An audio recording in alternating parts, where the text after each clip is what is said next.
시청자 여러분 안녕하십니까. 아침엔 매일경제입니다. 오늘 함께해 주실 분들 먼저 소개해드리도록 하겠습니다. 자, 맨 왼쪽부터요. 신경민 전 민주당 국회의원, 정미경 국민의힘 최고위원, 그리고 유용하 한국외대 초빙 교수, 문인철 시사평론가 네 분과 함께 오늘 진행하겠습니다. 어서 오십시오. 네, 안녕하세요. 예, 먼저 오늘 경향신문부터 보겠습니다. 어제 오늘 이틀간 6일 지방선거 사전투표율이 진행이 되죠. 어제 첫날 사전투표율이 10.18%를 기록했습니다. 4년 전 지방선거보다 1.41%포인트 높았다, 이런 얘기가 좀 나와 있습니다. 지역별로 보면은 전남이 17.26%로 가장 높고요. 대구가 7.02%로 가장 낮은 수치를 보였습니다. 경기도는 9% 정도 수준이고요. 오늘 최종 사전투표율은 20% 정도를 좀 넘길 것으로 보입니다. 지난 대선과 비슷하게 사전투표율은 높고 본투표율은 조금 낮아지는 추세가 이어질 것 같다라는 게 중앙선관위원회 설명입니다. 유권자의 71%는 반드시 투표하겠다, 이런 얘기가 나와 있습니다. 다른 신문 보겠습니다. 조선일보도 비슷한 논조로요. 대구가 7%로 가장 낮다, 이런 얘기를 기록하고요. 오늘 28일 사전투표 종료 이후 집계되는 전체 사전투표율도 지방선거 기준으로는 역대 최고치를 기록할 가능성이 있다, 이런 내용이 좀 실려 있습니다. 자, 하나 더 보겠습니다. 동아일보입니다. 사전투표 열풍에 투표율 60% 갈 수도 있다. 여야 유불리 판단은 이르다라는 얘기를 좀 하고 있는데요. 여야 모두 사전투표를 강조한 것도 예상보다 높은 투표율을 기록한 원인으로 분석된다, 이런 얘기를 하고 있습니다. 다만 높은 사전투표율이 어느 쪽에 유리할지에 대해서는 여야 모두 신중한 태도를 보이고 있다는 내용이 좀 눈에 띕니다. 여당은 여당대로, 야당은 야당대로 유불리를 따지기에는 조금 이르다라면서 신중한 태도를 보이고 있습니다. 자, 그러면요, 이 사전투표와 관련된 첫날 영상 좀 먼저 보겠습니다. 저는 박빙이라고 합니다. 아주 작은 표 차이로 승부가 날 수 있다고. 끝까지 처절하게, 그리고 더 낮은 곳으로 경기도민분들 만나 뵙기 위해서. 투표하면 이긴다. 여론조사가 아니라 실제 투표 많이 하는 측이 이깁니다. 새로운 세상을 위해서, 희망 있는 세상을 위해서 꼭 투표하십시오. 의회 권력을 되찾으려면 2년이나 남았습니다. 지금 할 수 있는 유일한 것은 지방 권력을 바꾸는 일입니다. 네, 이번 지방선거에 또 재보궐선거에 나온 주요 인사들 얘기를 좀 들어봤습니다. 자, 이 사전투표율과 관련해서 유불리 얘기, 이제 이런 얘기는 잘 안 하는 게 맞긴 한데, 신경민 전 의원님, 네. 이제 이 사전투표율이 높으면은 민주당에 유리합니까? 이제 그런 건 없어졌습니다. 이제 안정이 네, 없어졌나요? 이게 벌써 예. 이제 10년에 가까운 우리 경험이 쌓이면서요. 몇 가지가 좀 정착이 됐어요. 투표일은 사흘이다라는 쪽으로 지금 대충 유권자들의 인식 속에 예. 사흘 안에 아무 때나 하면 되겠지. 사전투표율 이틀에 네. 본투표율 하루. 네, 그래서 이제 사흘 투표 날이다라는 것이 거의 이제 일반화돼 있고요. 또 하나는 이제 이번의 특징인데, 이게 대선하고 너무 붙어 있다 보니까 이 지방선거가 대선 2라운드다 하는 생각들도 좀 많이들 유권자들이 하고요. 예. 그 투표율이 높으면 뭐 우리한테 유리하니 저편한테 불리하니 이런 생각도 이제는 좀 낡은 전망 아닌가 싶습니다. 그래서 예. 이런 것들이 좀 정착이 됐고요. 아까 반드시 투표 71%라는 기사를 봤는데, 선관위가 이거 투표할 때마다 매번 조사를 해요. 예. 투표를 하시겠습니까? 뭐 물어보면은 뭐 이거 항상 당위적인 거기 때문에 대부분 사람들이 예스 이렇게 얘기를 하거든요. 근데 지난번에도 대선 때도 그렇습니다만은 대개 마이너스 10% 정도 하면은 투표율로 나타나는 경향을 보이더라고요. 이번만이 투표 아니고요. 의사를 물어본 것보다 한 그래서 10% 정도는 빼야 되는 지금 한 거군요. 71%가 반드시 투표하겠다 이렇게 얘기했기 때문에 10% 내외를 빼면 그게 진짜 투표율로 나타나는 경우가 많다라 해서 이번에도 한번 두고 볼 일입니다. 한 60% 안팎 정도를 네. 볼 거다, 이렇게 네. 이제 예상하고 계시는군요. 정미경 최고위원께서는 어떻게 보세요? 지금 국민의힘 지도부가 사전투표를 굉장히 독려를 많이 했어요. 그래서 사전투표율이 올라갔을 가능성도 좀 있는데, 이렇게 독려한 이유가 있을 거 아닙니까, 정치적으로? 저희가 지난번 대선 끝나고 나서 그 좀 검토를 했거든요. 그래도 사전 투표를 그래도 많이 해주셔가지고 그 이번에 신승할 수 있었던 게 아니냐. 사실 오히려? 이런 예. 이런 얘기들을 이제 많이 주고받았어요. 그래서 이번에는 사실은 이제 이렇게 전폭적으로 사전 투표를 그 국민의힘 쪽에서 지도부뿐만 아니고 국회의원들 전원 그 사전 투표 해달라. 그리고 지금 당원들 독려하고 있거든요. 그렇기 때문에 그 이번 대선 경험을 바탕으로 해서 사실 이번 사전 투표 해달라고 하는 거고요. 제가 볼 때는 그 원래 사전 투표가 높으면 민주당이 유리했던 건 맞습니다. 과거는 그렇죠. 과거에. 예. 네. 근데 저는 이번 지방선거는 그렇지 않다고 보거든요. 지난 대선도 마찬가지고. 네. 예. 그래서 이번 지방선거는 사실은 이제 그런 의미가 분석이 별로 의미가 없어졌고요. 제가 지금 목이 계속 그러게요. 물 좀 조금 드시죠. 예, 예. 네, 유세를 하다 보니까. 예, 예. 유세 다니다가 오셔가지고 그렇군요. 예. 그래서 이제 그런 낡은 이제 아까 말씀하신 대로 그렇게 됐고요. 저는 사실 이렇게 생각해요. 선거를 뛰어보시는 분들 입장에서는 사전 투표율이 지금 이틀이잖아요. 그리고 건너뛰고 본 투표를 해요. 예. 그러면 사전 투표가 끝나고 나면 사실 선거 이제 투표 다 끝난 것 같은 느낌이 드는 거예요. 예. 그러면 과연 본 투표를 왜 하고 사전 투표 이게 뭔가라는 생각이 그 국민들한테 들 수가 있어요. 차라리 예. 그냥 짜르르 연장해서 3일을 그냥 투표 날로 하시든지 아니면 이틀을 그냥 본 투표 날로 하시든지 이렇게 해야 되는 게 아니냐 이런 얘기들을 국민들한테 다녀보면 되게 많이 말을 듣고 있거든요. 예. 그래서 이 사전 투표 이틀하고 쉬었다가 본 투표하면 본 투표라는 거를 의미 없게 만드는 이거에 대해서 한번 논의를 해봐야 되지 않나 이렇게 봅니다. 근데 당초에는 이제 이 투표 시한을 조금 늘려주면은 더 투표율이 전체적으로 올라갈 수 있을 것으로 기대해서 도입한 제도이긴 한데 또 그런 부작용이 있다. 한번 검토해보자. 알겠습니다. 두 분에게는 제가 뭐 주관적인 영역이라 제가 여쭤보긴 좀 그렇긴 합니다만 어쨌든 뭐 두 분이 이제 성향적으로 보면 이제 또 다른 성향을 띠고 계시니까 한번 여쭤보고 싶습니다. 어제 사전투표 현장을 봤을 때 분위기는 어땠습니까? 젊은 사람들 또는 민주당 지지자가 더 많았는지 아니면 조금 연세 있으신 분들 또는 국민의힘 지지자 쪽이 더 많아 보였는지 느낌은 어땠습니까? 우리 유영아 교수님. 저부터 얘기합니까? 그러니까 저는 그런 생각이 들던데요. 그러니까 지금 민주당 지지자들이 예.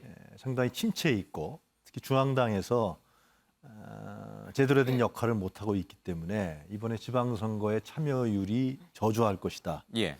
라는 게 일반적인 예상이었는데요.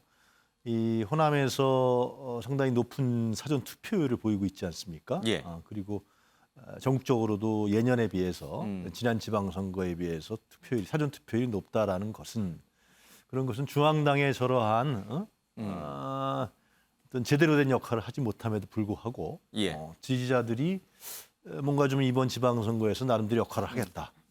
견제와 비판의 예. 심리가 작용하는 거 아닌가 싶습니다. 물론 이제 오늘 봐야겠죠. 오늘을 예. 봐야 되는데 이 사전 투표율이 높다라는 것은 뭐 투표의 서비스를 위해서 그렇게 해서 뭐 나눠서 3일 동안 한다 그런 측면도 있지만은 예. 사전 투표율이 높으면 본 투표율도 높아질 수밖에 없습니다. 그거는 영향을 받거든요.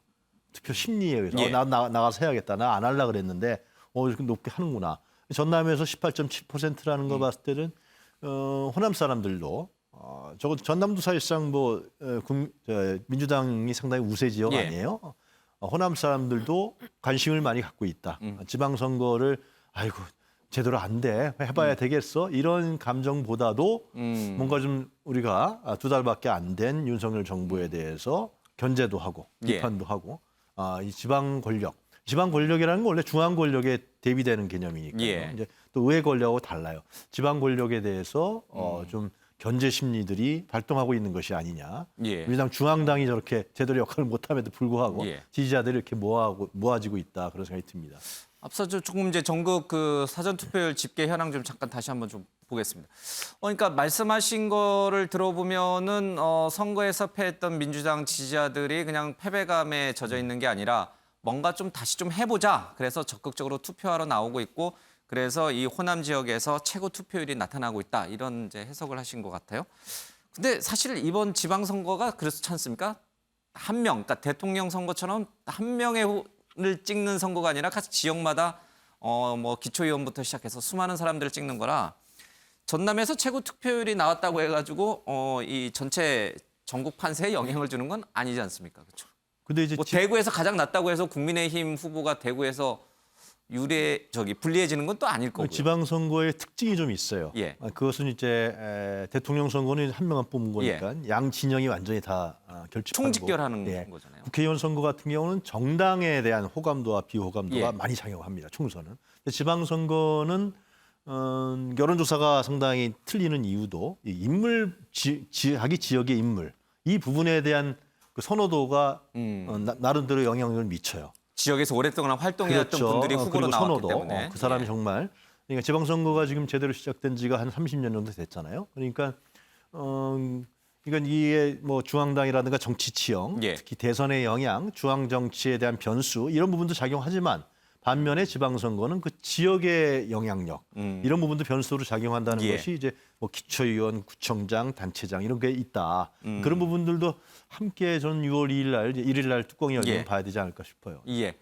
문희철 평론가는 어떻게 보세요? 이 사전 투표가 끝나면은 어느 정도 이번 지방선거의 분위기 흐름을 좀 알 수 있지 않을까? 지금 제가 어느 신문인지는 지금 잡지는 못했습니다만은 국민의힘에서는 애초에 이렇게까지 우호적인 분위기는 예상 못했다. 다만 이제 윤석열 대통령에 대한 인기가 올라가고 또 여러 가지 이제 악재가 사라지면서 그 후광 효과가 좀 영향을 미치면서 조심스럽지만 이번 선거에 낙승을 좀 기대해 볼 수 있다. 이런 분위기가 이제 그 신문 기사로 나와 있는 걸 좀 봤습니다. 실제로 윤석열 대통령의 최근 지지율 50% 돌파 이런 것들이 조금 우호적 분위기를 만들었다고 보시나요? 민주당이 좀 판단을 잘못한 것 같아요. 예. 그 윤석열 대통령이 이제 당선되고 나서 예. 당선인 신분인의 일대의 여론조사를 보면 역대 당선인하고 비교하면 제일 낮은 편에 속했습니다. 그래서 민주당에서 이걸 가지고 조금 자신감을 얻은 것 같아요. 예. 이재명 후보가 개항을에 나온 것도 그렇고 또 그 막 강세를 한 것도 그렇고 또 당을 이렇게 핵심적으로 바꾸지도 못한 것이 0.73%라는 격차가 낮은 예. 대통령 선거 또 있었지만 지지율이 낮으니까 우리가 해볼 만하다. 이제 그렇게 생각해가지고 민주당에서 상당히 자신감을 가진 것 같아요. 그런데 당선인 신분일 때 예. 윤석열 대통령의 지지율이 낮았던 것은 청와대 이전에 대한 설왕설래 또 불안감 그 부분이 가장 컸거든요. 예. 근데 이제 청와대 개방하고 용산시대를 열면서 여론이 많이 바뀌었습니다. 윤석열 대통령이 다른 어떤 특정한 것을 당선인 신분일 때 잘못해가지고 지지율이 낮았다면 그것도 일리가 있는데 이 공간 이전에 대한 불안감 때문에 이제 낮은 거였거든요. 근데 이게 이제 취임하고 나서 지지율이 달라지고 있어요. 그래서 이게 바뀌어져 버리니까 국민의힘에 조금 유리한 이제 측면이 되니까 민주당에서는 이제 아차 싶은 것 같아요. 예. 얼마 전까지만 해도 청와대 이전에 대해서 얼마나 많은 후보들이나 뭐 당에서 예. 민주당에서 공격을 했습니까? 근데 요번 며칠 보면은 그러한 이야기들이 없어요. 그리고 또 이제 요즘은 아주 겸손하게 조금 판세가 너무 안 좋다. 그래서 좀 도와달라. 이제 그런 읍소 전략을 많이 하고 예. 있는데요.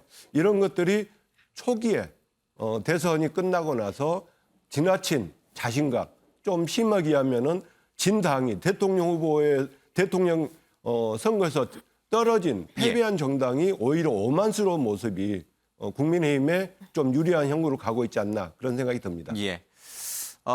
처음 출발할 때 여러 가지 인사 혼란, 뭐 낙마하는 분도 있었고요. 그런 것도 좀 있었고 여러 가지 부정적인 이유로 인해서 낮았던 지지율이 다시 최근에 많이 올라가면서 김태흠 그 충남도지사 후보로 나오신 국민의힘 후보 김태흠 후보는 이제 이 윤석열 대통령 마케팅도 하더라고요. 이제 자기가 돼야 완전하게 우리 윤 대통령을 밀어주는 것이다. 이제 이런 식으로 해서 윤 대통령 지지율 상승과 이번 지방선거 국민의힘 후보자들 간의 연계 가능성이 점점 높아지고 있는 것 같습니다.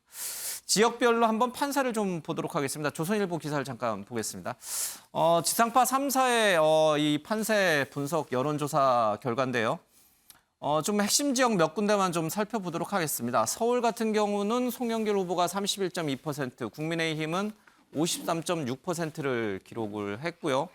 경기도에서는 김동연 민주당 후보가 39.1%로 김은혜 37.7% 국민의힘 후보보다 앞서는 것으로 나왔습니다. 물론 오차범위 내긴 한데 대부분의 여론조사가 김은혜 후보가 앞서거나 아니면 박빙으로 나왔는데 이거는 김동연 후보가 우세한 쪽에서 박빙 것으로 나타나서 조금 눈길을 끕니다. 자, 그리고 강원도 지역은 이광재 후보가 34%, 김진태 후보가 44.9%. 일부 여론조사에서는 또 이광재 후보가 앞서는 것으로 나오기도 해서 관심이 좀 가는 지역이기도 합니다. 전체적으로 봤을 때는 빨간색이 파란색보다 조금 더 길어요. 자, 신경민 의원님, 이거 어떻게 보세요? 지상파 3사 17개 시도지사 여론조사인데 뭐 다 맞지는 않을 거고 또 조사 기간에 따라서 좀 다르긴 합니다만은 네. 전체적으로 예상했던 범위 내에 있습니까? 아니면 의외인 지역도 좀 있습니까? 지금 뭐 네 군데 민주당 입장에서 얘기를 하면은요. 예. 네 군데 정도는 뭐 안전하게 낙승을 바라볼 수 있다라고 보는데요. 지금 여기서 예. 어디 말씀하시는 건가요? 지금 광주하고 하여튼 호남 세 군데하고 제주도까지. 좀 안정적이다고 보는 거죠. 예. 그리고 충청도 지역은 지금 여기 조금 다르게 나타나고 방송 3사하고는 현장이나 예. 다른 여론조사하고 좀 다르게 나타나는 지역이 충남이 대표적이에요. 예. 양승조 후보랑 네. 김태흠 후보. 네, 예. 그쪽은 바라보면은 양승조 현 예. 지사의 인물 경쟁력이 뛰어나게 좋습니다. 그리고 이제 김태흠 국민의힘 후보는 거기서 오랫동안 국회의원도 하고 부지사를 한 경험이 있기 때문에 예. 충남 지역 사람들에게 굉장히 많이 알려져 있는데요. 예. 양승조 지사보다는 그렇게 평가가 좋지 않더라고요.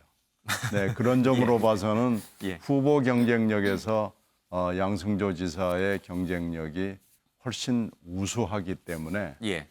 저희들은 지금 이 방송사 여론조사는 좀 신뢰성이 떨어진다라고 이렇게 생각합니다. 보겠습니다. 그러니까요, 여론조사 기간마다 이렇게 조금 차이가 좀 많이 나는 지역들이 좀 있는 것 네, 같아요. 그런 지역이 지금 저기 이 방송사 여론조사하고 예. 좀 다른 것들이 몇 개 보이는데요. 예. 대전도 지금 비슷한 양상을 보이고 있고요. 그래서 대전하고 충남은 승리를 바라볼 수 있는 예. 박빙 우세 지역 아닌가 이렇게 예. 판단하고 있습니다. 기본적으로 네 곳 외에 추가로 한 두 곳 네, 정도를 4 또- 플러스 알파가 있는데요. 예. 거기다가 이제 하여튼 충청도 지역에서는 전반적으로 인물 경쟁력이 민주당이 우세하다 이렇게 보고요. 예. 경기도는 음.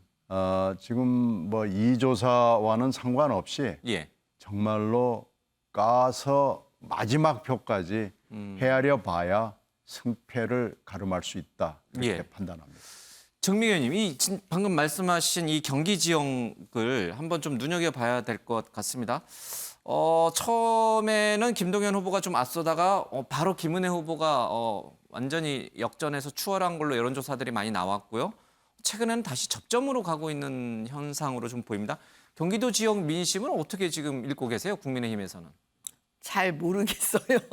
근데 이제 사실 이제 제 개인 국민의힘은 접전이라고 그냥 우리는 외부적으로 얘기를 하고 있고요. 제가 분석을 좀 해봤습니다. 그러면 저는 김은혜 후보가 지금 이기고 있다라고 지금 보고 있거든요. 그 이기고 이유는 있다? 뭐냐면, 예. 그 이유는 뭐냐면 아까 말씀하신 것처럼 초반에 그 여론조사에서 김은혜 후보가 사실 많이 졌어요. 김동연 후보에 비해서. 근데 계속 상승세를 타고 있습니다.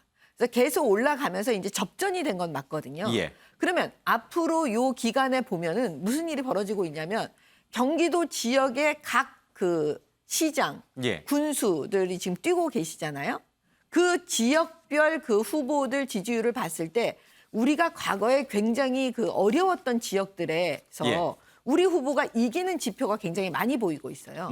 그러면 결국은 그 시장 후보가 올라가고 있다. 그거는 결국 김은혜 도지사 후보에게도 그런 현상이 갈 거다라고 우리가 예측을 하기 때문에 예. 김은혜 후보가 이기는 게 아니냐. 저희는 그렇게 조심스럽게 보고 있습니다. 예.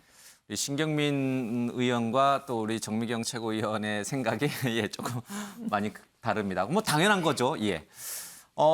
여기에 나와 있지는 않습니다만은 이번 지방선거에는 이제 재보궐선거도 이뤄집니다. 초미의 관심 지역이 몇 군데 있습니다. 인천, 계양, 을인데 지방선거를 앞두고 마지막 주말이에요. 오늘 이제 주말 유세를 할 수 있는 마지막 기회인데 어제, 오늘 또 내일까지 여야 지도부가 이 수도권에서 아주 모든 화력을 전부 집중시키면서 뛰고 있는데 그 이유가 간단합니다. 민주당은 이재명 후보를 살려야 된다라는 절박함이 있고 국민의힘 쪽에서는 이재명 후보를 떨어뜨려야 된다라는 그 절박함들이 있는 것 같습니다. 절박함이라기보다는 그런 전략을 쓰고 있는 것 같습니다.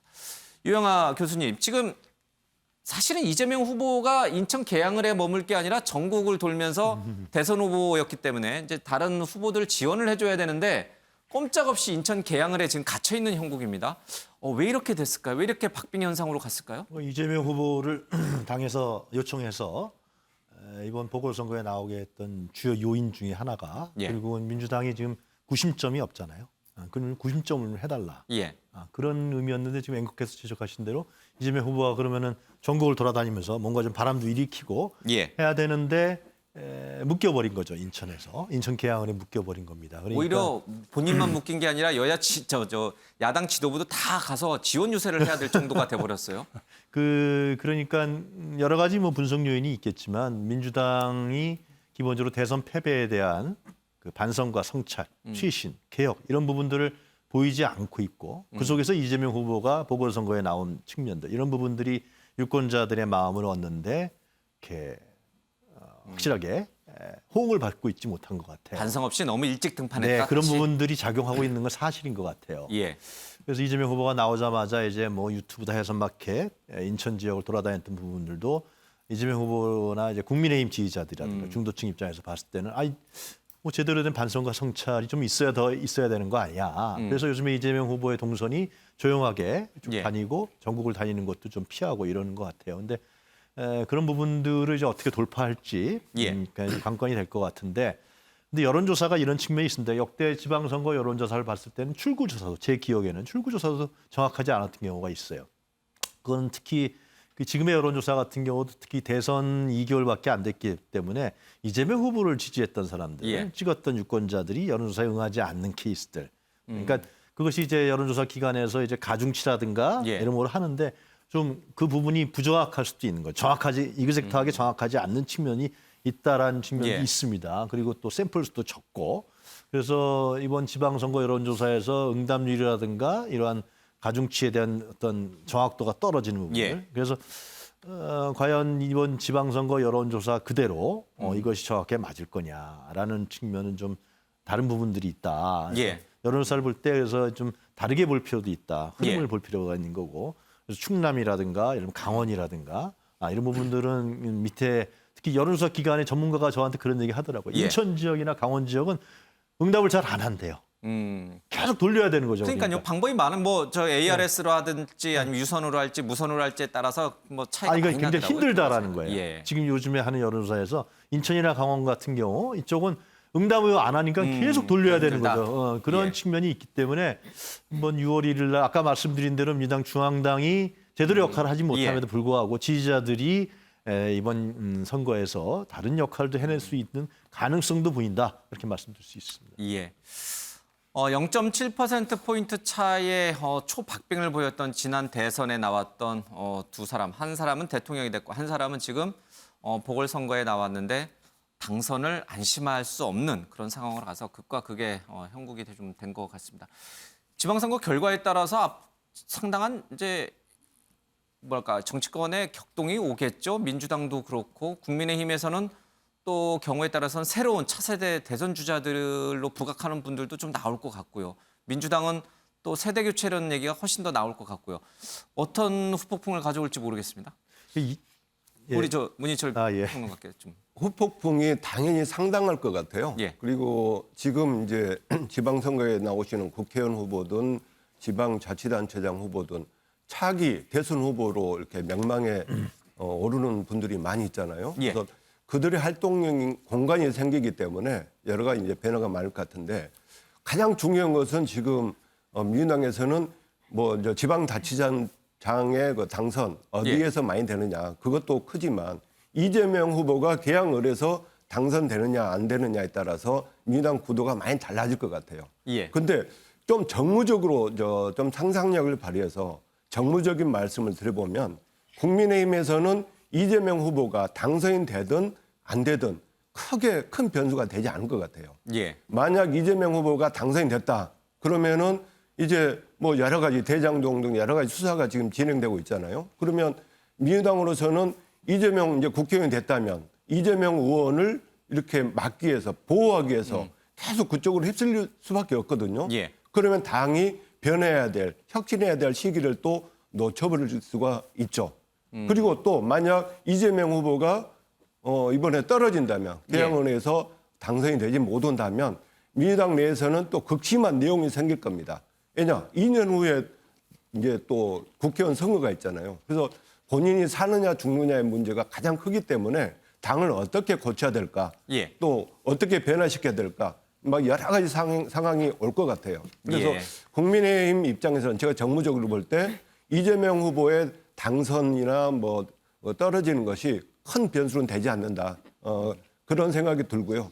그리고 아까 이야기 드렸다시피 지방선거 결과에 따라서 윤석열 대통령이 얼마나 국정 동력을 갖고 시작하느냐, 예. 아니면 국정 동력에 상당히 힘을 잃고 시작하느냐, 그 시점이 되겠습니다.